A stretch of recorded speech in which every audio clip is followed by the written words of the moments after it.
Hallelujah, thank you Jesus. खुदावंद यीशु के बाबर के जलाली और पुरफजल नाम में सबकी सलामती हो।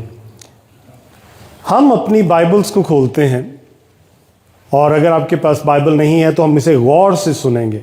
ये जो आयत हम पढ़ने जा रहे हैं, इस आयत का एक खास मकसद हमारी जिंदगियों में है। आमीन। हम पहले इस आयत को इंग्लिश में देखते हैं। खुदावंद के पाक और जिंदा कलाम में से 2 Corinthians chapter 5 verse 17, दूसरा करंथियों उसका 5 बाब और 17 आयत। 2 Corinthians chapter 5 verse 17. Therefore, if anyone is in Christ, he is a new creation. Amen. The old has gone, the new has come. Amen. Amen. Amen. Praise the Lord. खुदावंद यीशु के नाम को सारा जलाल देते हैं। हम सब कहेंगे हाँ। क्या यरू की दीवार इस आमीन से गिर सकती थी? मैं आपको एक बात बताऊं, सच्ची बताता हूं।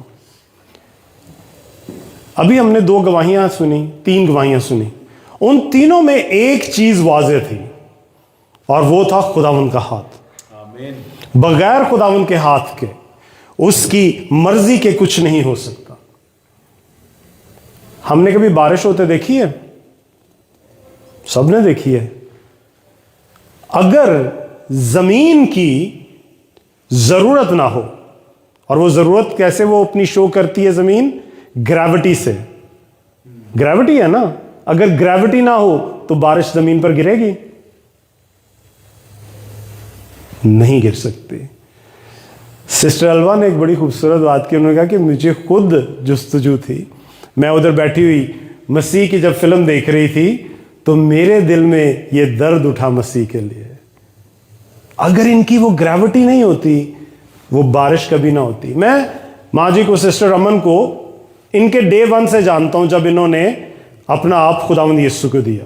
बहुत से लोग शायद ये नहीं जानते कि ये ऐसे नहीं है कि जी ये क्रिश्चियन घराने में पैदा हुई और इन्होंने अपना आप मसीह को दिया। इन्होंने ये कन्वर्ट हुई हैं। ये जो सिखिज्म है उससे कन्वर्ट हुई हैं, और कन्वर्ट भी अमेरिका में हुई हैं, जहां पर ये नहीं कह सकते कि जी किसी ने 5000 दे के कन्वर्ट करवा लिया। आमीन।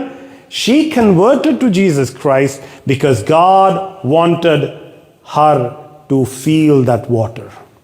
क्योंकि वो आपकी जो जिस्म के अंदर, आपकी रूह के अंदर, आपके दिल के अंदर जो वो ग्रेविटी, वो तलब है ना यीशु के लिए, उसके मसा के लिए, वो तब तक आप पर नहीं गिरता जब तक आप उसके लिए जुस्तजू नहीं करते, जब तक आप अपने अंदर ग्रेविटी नहीं रखते। Praise the Lord. खुदावंद के पाक और जिंदा कलाम में हमने जो पढ़ा, हम उसको एक दफा फिर पढ़ते हैं। खुदावंद के पाक कलाम में से 2 करंथियों उसका 5 बाब और उसकी 17 आयत। बस अगर कोई मसीह में है तो वो नया मखलूक है, पुरानी चीजें जाती रहीं, देखो सब नई हो गई। हम कहेंगे फिर कैंजी देख सकती है ये रोती दीवार। आमीन। हालेलुया। Praise the Lord. देखिए मेरे अजीजों, मेरे बहनों, भाइयों, मेरे प्यारों, जिंदगी हमें ऐसे लम्हात देती है ना, जब हम खुद को टूटा हुआ, थका हुआ या रुका हुआ, जिंदगी हमारी कई दफा हमें ऐसे फील होता है कि सब कुछ है लेकिन सब कुछ रुक गया है। मेरे पास गाड़ी है, जॉब भी है, फैमिली भी है, सब कुछ है, लेकिन मुझे महसूस होता है कि मैं एक ही जगह पे खड़ा हो चुका हूं। जिंदगी कहीं आगे नहीं जा रही। हमारी जिंदगी में कुछ ऐसी खामियां, कमियां आ जाती हैं जो हमारे लिए, वो कहते हैं ना कि वो रुक जाता है। सिस्टर अलवा की बातें मैं बड़ी गौर से सुन रहा था। उन्होंने एक बड़ी, यानी कि देखिए कलाम की आज का जो वो पाखरू है ना, वो सबको साथ लेके चलता है। उन्होंने कहा कि वो जैसे इंजन नहीं होता, वो बंद पड़ा हुआ था, और जब पाखरू आया तो वो इंजन स्टार्ट हो गया, चलना शुरू हो गया। हमारी जिंदगी भी तो ऐसे कई दफा फील करते हैं ना, जिंदगी रुकी हुई है, कुछ भी नहीं हो रहा जिंदगी में। सब कुछ है, फ्रिज में खाना भी है, जेब में पैसे भी हैं, बाहर गाड़ी भी खड़ी है, पेट्रोल भी है उसमें, घर में बीवी बच्चे भी हैं, लेकिन सुकून नहीं होता। And that is the reason कि हम, वो एक होता है ना कि जिस तरह आप अपने आप को समझते हैं कि जी मैं वो लफ्ज़ नहीं यूज़ करना रहा जो बार बार मेरे दिमाग में आ रहा है, I am trying to find a suitable English word, क्योंकि उर्दू के कई लफ्ज़ ना वो कई दफ़ा मुझे लोग कहते हैं पादरी साहब तुसी तो बहुत ही सख्त बोल जाते हो। तो मैंने कहा आप ये याद रखिएगा कि अगर हम उस सख्ती को बर्दाश्त नहीं कर सकते तो हम मसीह को सलीब पर बर्दाश्त नहीं कर सकते। हमें अपनी ज़िंदगियों में सख्ती को, so that word is actually, English में मैं कह देता हूँ ब्रोकन। हम काफ़ी ब्रोकन अपने आप को फील करते हैं। देखिए आज हम जब जो सारे चर्च में आए हुए हैं ना, इंक्लूडिंग मी, हम किसी ना किसी नदामत के बोझ के साथ, किसी दुख के साथ, किसी सोच के साथ, किसी उलझन के साथ, किसी जिंदगी की कमी के साथ आए हैं। आप में से कोई भी ऐसा नहीं है, मैं आपको गारंटेड कहता हूं। कुछ लोग कहते हैं वी हैव नथिंग, हमारे पास कुछ ऐसा नहीं है जो हमें परेशानी हो। नहीं, हम में से 100% ऐसे हैं जिनकी जिंदगी कहीं ना कहीं किसी कमी का शिकार है। परफेक्ट लाइफ नहीं है। परफेक्ट लाइफ किसके पास है? Only with those who have Jesus in their lives. Amen. क्योंकि बगैर मसीह के आपकी जिंदगी परफेक्ट नहीं हो सकती, क्योंकि वो कहता है कि राह, हक और जिंदगी मैं हूं। जब राह भी वही है, हकीकत भी वही है, जिंदगी भी वही है, तो उसके बगैर मैं जिंदा ही नहीं हूं। तो राह और हक की तो बात ही अब छोड़ दें। आमीन। सो खुदावंद हमें आज क्या बता रहा है? बस अगर कोई मसीह में है तो वो नया मखलूक है, पुरानी चीजें जाती रहीं, देखो सब नई हो गई। आमीन। देखिए अंजील की खुशखबरी क्या है? अंजील की खुशखबरी यहां पर यह है कि वो क्या कहता है? अगर कोई मसीह में है, दैट मीन्स कि जीसस, खुदावंद यहोवा बाप जो है, वो हमारी जिंदगी में इब्तदा का मालिक है। किस चीज का मालिक है? इब्तदा का। अगर हमारी जिंदगी में यहोवा और यीशु और पाकरू नहीं तो इब्तदा ही नहीं है। देखिए इसमें ना हम 4 चीजें समझने की कोशिश करते हैं। कलाम मुकद्दस के पहले सफ़े पर जब हम बाइबल पढ़ते हैं ना, तो पहली आयत में क्या लिखा है? इब्तदा में खुदा ने आसमान और जमीन को पैदा किया। यह पैदाइश पहला बाब पहली आयत है। क्या लिखा है? इब्तदा में खुदा ने आसमान और जमीन को पैदा किया। यह हकीकी नई इब्तदा थी। उससे पहले क्या था? ना जमीन थी, ना आसमान, ना हवा, ना पानी, ना कोई चरिंद, ना परिंद, ना कोई जानवर, ना कुछ। मैं और आप भी नहीं थे। तो खुदावंद इब्तदा का मालिक है। यह हमें जरूरी है कि समझना। ये जो हकीकी इब्तदा है ना, वो खुदावंद से शुरू होती है। जब खुदावंद किसी चीज को इब्तदा करता है ना, तो वो अफरा तफरी को तरतीब में तब्दील कर देता है। अब कईयों को, सॉरी, कई मेरे ऑनलाइन भी होते हैं, वो कहते हैं कि जी उर्दू के कई लफ्ज नहीं समझ आते। मेरे ख्याल है बच्चों को भी जो बैठे हैं मेरे प्यारे, इनको भी नहीं समझ आएगी। अफरा तफरी means confusion, chaos, and God is the only one who can change every confusion and chaos into order. वो हर अफरा तफरी को तरतीब में बदल देता है। वो तारीकी को रोशनी में बदल देता है। हम कलाम में पढ़ते हैं ना कि उसने रोशनी को अंधेरे से जुदा किया। अंधेरे को रोशनी से जुदा नहीं किया, उसने रोशनी को अंधेरे से जुदा किया। आप रोशनी हो। आमीन। आमीन। क्योंकि वो नूर है और हम उसके हैं। सो उसने इब्तदा में क्या किया? आसमान और जमीन को पैदा किया। रोशनी को उसने अंधेरे से जुदा किया। उसने तमाम जो केओस और कंफ्यूजन वो अंधेरे के अंदर सारा फैला हुआ था ना, उसको उसने तरतीब दे दिया। तारीकी इंसान को तबाह करती है, रोशनी इंसान को आबाद करती है। आमीन। देखिए नाउमीदी मकसद में बदल जाती है जब खुदावंद हमारी जिंदगी में आ जाता है। अब कई लोग कहते हैं जी मैनू कादी नाउमीदी, भाई मेरे को तो सब कुछ है। नहीं, नाउमीदी सबसे बड़ी पता क्या है? मुझे अगले लम्हे का नहीं पता कि काश आसद इधर खड़ा भी होगा या नहीं। मैं नहीं जानता हूं कि अगले लम्हे में मैं यहां से आप लोगों के साथ चलता हुआ बाहर जाऊंगा भी या नहीं, क्योंकि वो स्विच तो उसके पास है ना। तो फिर मैं किस चीज में मेरी जो उम्मीद है वो मेरे यहोवा बाप में है कि मेरा यहोवा बाप मुझे यहां पर सलामत लेके आया है, मैंने जैसे उससे मांगा है वो मुझे सलामत घर तक भी लेके जाएगा। That is what God will change in your lives once you have him. Amen? अगर खुदावंद कायनात को कुछ ना होने से पैदा कर सकता है तो वो मेरे और आपकी जिंदगी को भी टोटली चेंज करने की कुव्वत और कुदरत रखता है। मैं ये पता क्यों आपको आज प्रीच कर रहा हूं। आज हमारा पहला संडे, मैं पास ये संडे पास्टर साहब का था। मैंने इनसे रिक्वेस्ट करके कहा कि मैंने कहा मैं पास्टर जी कुछ शेयर करना चाहता हूं सबसे, क्योंकि मैं जब अपने लिए दुआ कर रहा था, मैं अपनी नाउमीदी में, अपनी जिंदगी के केओस में, कंफ्यूजन में, अपने दुख में, अपनी अनरेस्ट में, मैं जब खुदावंद से मांग रहा था कि खुदावंद 2026 मेरे लिए कैसे हो, तब जो मुझे खुदावंद ने दिया मैं वो चाहता था कि सबसे शेयर करूं, because God can change you into new being. खुदावंद तब्दील कर देता है। देखिए हमारे, लेकिन उसमें मेरे लिए जो पैगाम था वो मैं आपको भी देता हूं कि खुदावंद ये कहता है कि अगर तूने नया होना है ना तो you have to change from the old to new. यहां पर क्या लिखा हुआ है? तो वो नया मखलूक है, पुरानी चीजें जाती रहीं, देखो सब नई हो गई। अच्छा, बहुत से लोग जो है ना, मैं सबसे पहले हूं, क्योंकि देखिए जैसे पौलुस कहता है ना कि मैं सबसे बड़ा गुनहगार हूं। जब तक एक्सेप्टेंस नहीं होती ना, और इस पुलपट से एक्सेप्टेंस नहीं होती, खुदावंद आपकी बात को मसा से नहीं भरता। फर्स्ट आई एक्सेप्ट दैट मैं सबसे नालायक और गुनहगार शख्स हूं। अगर खुदावंद अपने रूह को ना उंडेलता तो मैं कभी हिकमत को ना जानता। मैं हिकमत हकीम नहीं हूं, मैं हिकमत को जानता हूं कि वो हिकमत क्या है, और वो हिकमत ये है। आमीन। इसके सिवा और कोई हिकमत नहीं। देखिए कई लोग जो है ना, जैसे मैंने अभी कहा कि मुझे भी इंक्लूड करें, हम अपना माजी नहीं छोड़ते। We don't leave our past and we try to grab it with us. वो ना जेब के अंदर कोई एक कागज लिफाफा बांध के ना हमने जेब में रखा होता है, और हर जगह पे उस भार को उठाए फिरते हैं।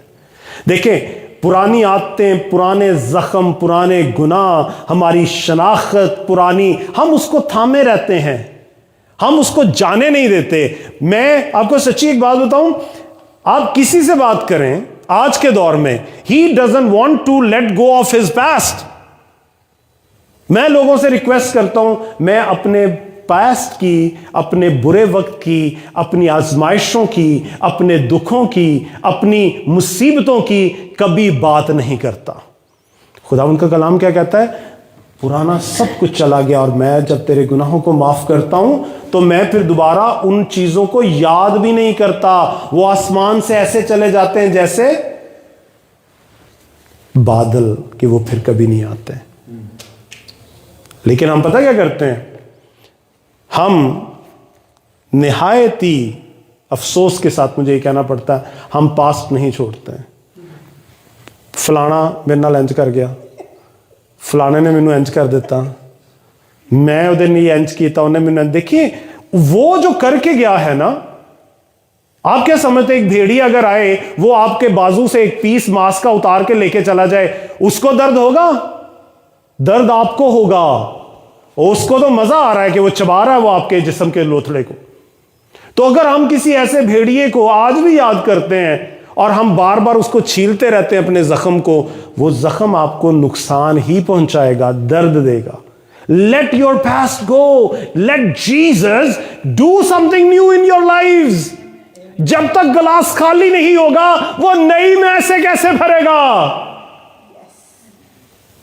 Late Jesus do something new. देखिए खुदावंद के कलाम में एक बड़ी खूबसूरत आयत है। खुदावंद के कलाम में यशायाह नबी का सहीफा उसके 43 बाब और उसकी 18 और 19 आयत में क्या लिखा हुआ है? अगली बातों को याद ना करो और पहली बातों पर गौर ना करो, देखो मैं एक नई बात करने को हूं। खुदा हमसे ये नहीं कहता कि माजी में ना अपने आप को रखो, माजी को अपने साथ संभाल के रखो। वो क्या मुझे और आपको कहता है कि भूल जा सब कुछ जो पीछे है, मैं एक नया काम करने को हूं। आज अगर मेरी जिंदगी टूटी है ना, मेरी ज़िंदगी में कोई परेशानी है, मैं किसी चीज़ से डिप्रेस हूँ, मैं किसी चीज़ से मेरी ज़िंदगी जो है वो दुख ले रही है, खुदावंद उसे तब्दील करने की कुदरत रखता है। वो हमें तब्दील कर देगा। आज मेरे घर में भी बहुत से प्रॉब्लम्स हैं, मैं सबसे शेयर नहीं करता हूं, बट दे डू एग्जिस्ट। इसी तरह आपके घरों में भी प्रॉब्लम हो सकते हैं, आप दुनिया से शेयर नहीं करते, but they do exist. Give it to God, खुदा उनको दे दें। क्यों? क्योंकि वो कहता है कि जी मैं नई इब्तिदा और नई फसल देने को हूं, पुराना वो कुछ नहीं आपसे, वो पुराने के उसका कोई काम नहीं है। वो कहता है मैं नया करने को। देखिए हमने क्या पढ़ा है, जो मसीह में है वो नया मखलूक है। मैं बार बार इस चीज को आपको दोहरा रहा हूं, नई मखलूक हैं आप, पुरानी मखलूक जा चुकी, खत्म हो चुकी। Accept Jesus today in that way. Sister Alma ने कहा कि मैं 3 साल तक घर को धोती थी, दरवाजे खोलती थी, कमरा तैयार करती थी, मुझे नहीं पता था कि वो किस सूरत में आएगा, लेकिन वो तैयारी कर रही थी अपनी। क्या आज हम तैयारी करते हैं? क्या आज हमने वाकई अपने घर को साफ किया है? क्या आज हमारी वो पास्ट की गंदी भद्दी मूरत आज भी मेरे घर में पड़ी हो तो यीशु आएगा? वो कहता धो अपने घर को, इसे पाक साफ कर, इसमें नए फूल लेके आ, खुशबू लगा, इस घर को ऐसे नई चादरें, नए तकिए, नए बर्तन। तो मैं तेरे घर में क्यों ना आऊंगा? वो कहता मैं तो तेरे दरवाजे पे खड़ा हुआ खटखटाता हूं, खोल तो सही उसको, मैं तुझे तब्दील करना चाहता हूं, मुझे अंदर तो आने दे। मैं तेरे घर को रेनोवेट नहीं करूंगा, I will make it new.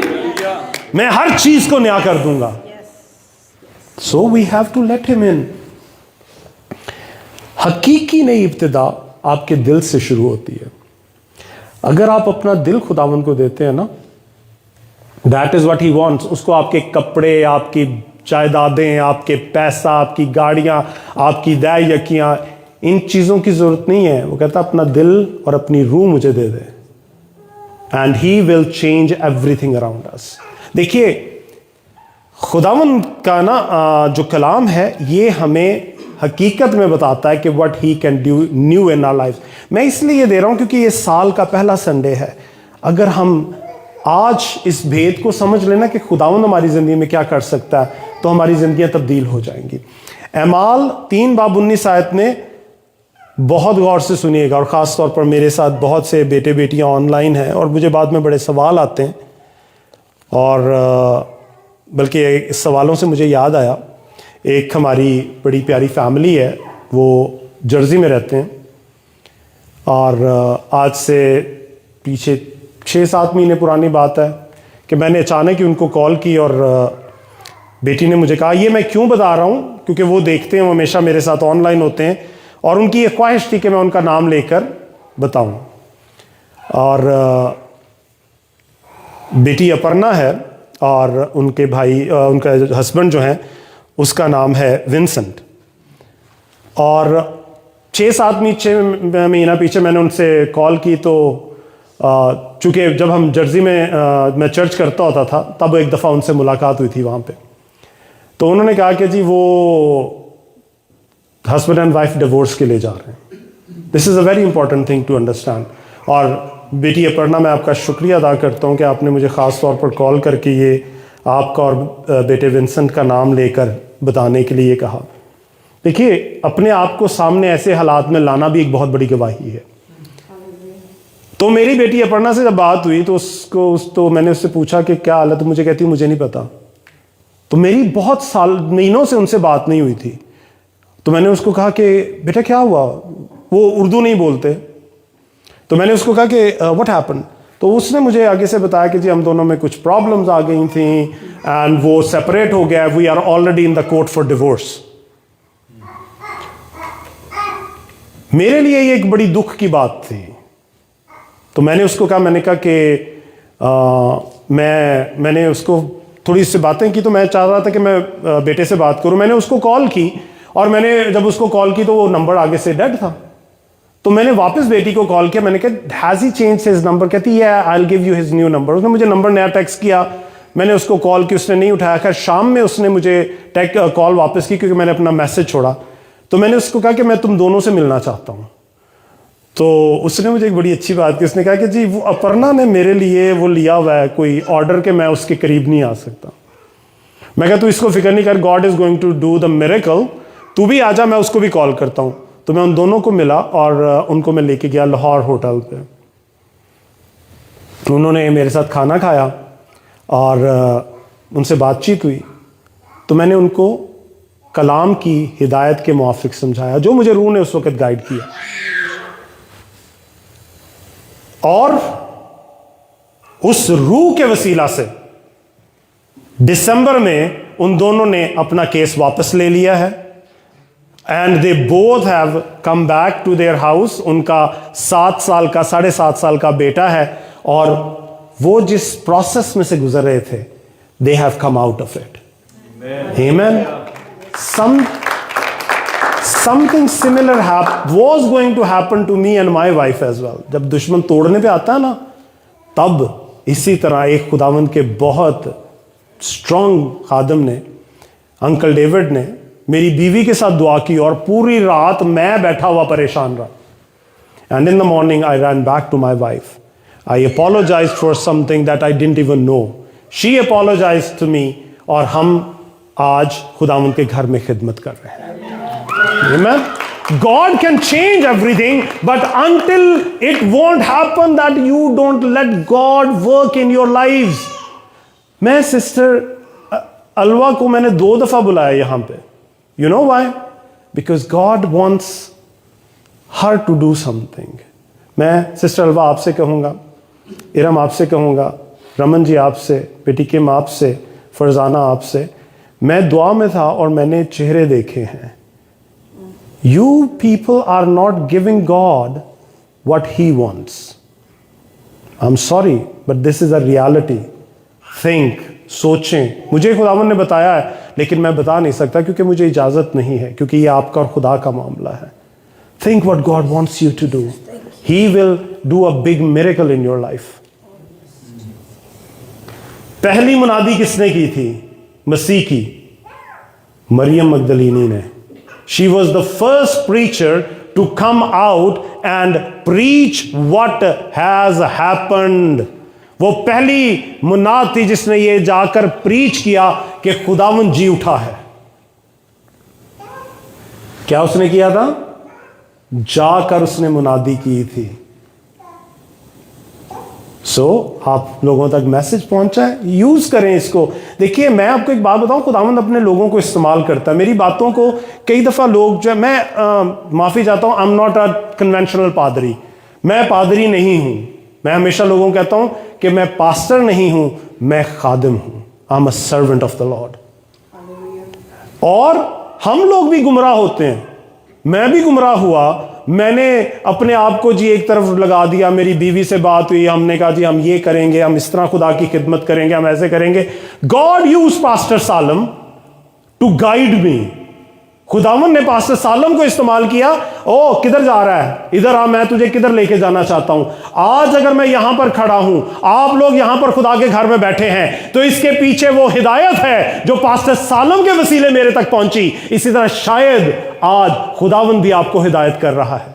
मैंने उस हिदायत को थाम लिया था, because I knew when God will speak to you, he will not come and stand in front of you. क्योंकि खुदावंद का कलाम कहता है कि कोई उसकी शबी को देख नहीं सकता। खुदावंद मूसा को कहते हैं अगर तूने मुझे देखा तो तू मरा। सो गॉड, खुदावंद ऐसे आके मेरे और आपके सामने खड़ा नहीं गया, आजा चलिए चल मैं तुम्हें समझाना की करना है। He will send one of his servants. Amen. So listen to what God wants you to do and think about it, pray about it, दुआ करें। खुदावंद आपको जरूर गाइड करेगा, क्योंकि कई दफा हमारे हाथ में वो फलाखन भी होती है, वो पत्थर भी होता है, वो मसा भी होता है, लेकिन उसको घुमा कर शैतान को मारना मेरा काम है। खुदावन ने तो आपको सब कुछ दे दिया ना। वो जाती जूलियत तब तक नहीं गिरेगा जब तक हम उसे मारेंगे नहीं। आमीन। सो आई एम सो सॉरी, किधर को हम चले गए? देखिए हम जो बात कर रहे थे ना, हम बात कर रहे थे खुदा उनके पाक और जिंदा कलाम में से कि अगर कोई मसीह में है तो वो नया मखलूक है। ये नहीं लिखा कि हम बेहतर हो जाते हैं, क्या लिखा हुआ है कि हम नए हो जाते हैं। आपका माजी, आपकी पहचान, आपके जो दुख हैं, परेशानियां हैं, आपकी जो डिस्ट्रक्शन उस दुश्मन ने की है, वो सब जीरो हो जाती है और खुदावंद एक नई जिंदगी आपको देता है। और वो कहता है कि आ और मेरे साथ नई इब्तिदा को आजा। So we have to understand, आज इसी तरह ये 2026 जो है ना, ये हमारे लिए एक नई इब्तिदा है। God is giving us another year in our lives. हमसे बतेरे अच्छे थे जो आज का दिन देखने के लिए नहीं, लेकिन खुदावंद ने अगर आज हमें ये दिन दिखाया ना कि आज हम 2026 को न्यू ईयर को मनाकर दोबारा से यहां पर इकट्ठे हैं, सो इसके पीछे खुदावंद की कोई बहुत बड़ी मर्जी, कोई खुदावंद का बहुत बड़ा प्लान है आपके और मेरे लिए। खुदा जब भी हमारी जिंदगी में नई इब्तिदा करता है ना, तो उसके पीछे कोई नया काम होता है। देखिए इफसियों के खत में लिखा है, उसका 2 बाब और 10 आयत, क्योंकि हम उसकी कारीगरी हैं और मसीह यीशु में नेक कामों के लिए पैदा किए गए हैं। यह है आज का हमारा पैगाम कि हम जो हैं वो खुदावंद के लिए पैदा किए गए हैं। देखें, जब तक हम खुदावंद को अपना दिल और रूह नहीं देते, हमारी जिंदगी फिदिया नहीं पाती, और इसी फिदिया में हमारी हकीकी जिंदगी है। आज खुदा किसी को पेशकश कर रहा है। देखिए मैं आपको हकीकत बताऊं, God gives us a new reason every time. वो हमें एक नई जिंदगी के लिए रोज हर लम्हा में हमें मदद भेजता है, बयान भेजता है वो हमारे लिए। कि आप में से कई आज ऐसे हैं, जिस तरह मेरी बहन आज पहली दफा आई हैं, आमीन, सिस्टर रमन और ज्योति, इनका ज्योति का उधर जॉब का इशू था और इसने मुझे कहा कि नहीं मैं नहीं आ पाऊंगी। Then at the last minute God changed something, आमीन। तो हो देखिए, इरम ने मुझे अभी आते का, अभी उसकी चेहरे से मुझे आ रहा है, she was not well, she came here. आप समझें, आपका शान असद के लिए नहीं, बाप के साथ वक्त गुजारने के लिए बुलाए गए हैं। You are here for the Lord. मैंने उस दिन किसी को फोन किया तो उन्होंने कहा कि जी मैं किसी और चर्च का मेंबर हूं, तो पास्टर जी मैं आऊंगा तो प्रॉब्लम हो जाएगी। तो मेरा उनसे एक सवाल था, क्या उस खुदा के घर में जहां आप जाते हैं, खुदावन ने आपको छुआ है? क्योंकि अगर आपको छुआ है तो फिर आप इस पुलपट पर क्यों नहीं? क्योंकि मैं ये चाहता हूं कि आप सब यहां पर हों, वहां पर कोई ना हो। क्योंकि ये काशान असद की इजारादारी इख्तियार नहीं है, ये पास्टर सालम की इजारादारी इख्तियार नहीं है। We are mere servants. आप बेटे और बेटियां हो, आप लोग यहां पे होंगे और मैं और पास्टर सालम यहां खड़े होकर आपको सर्व करेंगे। और बाप के घर में who can stop you? But that is a very big thing because we are, controlled by many different factors. खैर, आज खुदावंद हमको एक नई शनाख्त देना चाहता है। मैं इसको थोड़ा सा कम करता हूं क्योंकि हमने खुदावंद की मेज़ पर भी आना है। हम एक आयत देखते हैं खुदावंद के पाक और जिंदा कलाम में से, नोहा की किताब में, और उसका 22 बाब है, 3 बाब है, और उसकी 22 आयत में लिखा है, खुदावंद की शफकत के सबब हम नेस नहीं हुए, क्योंकि उसकी रहमतें ख़त्म नहीं होती, वो हर सुबह नई होती हैं। आमीन। हर सुबह नई होती है। आज अगर हम खुदावंद को अपना आप देते हैं ना, तो he will make everything new. क्योंकि मैंने इस चीज़ का अपनी ज़िंदगी में तजर्बा देखा है। मेरी अगर कोई परेशानी थी तो खुदावंद ने मुझे उसमें से निकाल कर उसने मुझे एक नई ज़िंदगी दे दी। आमीन। आए हम थोड़ी देर के लिए खड़े होते हैं, हम चंद लम्हे दुआ में गुजारेंगे और उसके बाद हम अपने आप को खुदा की मेज़ के लिए भी तैयार करेंगे। हालेलुया। खुदावंद के पाक और ज़िंदा कलाम की बातें हमारी ज़िंदगी में सदा ठहरी रहें। आए अजीज़ों, हम सब चंद लम्हे दुआ में गुजारते हैं।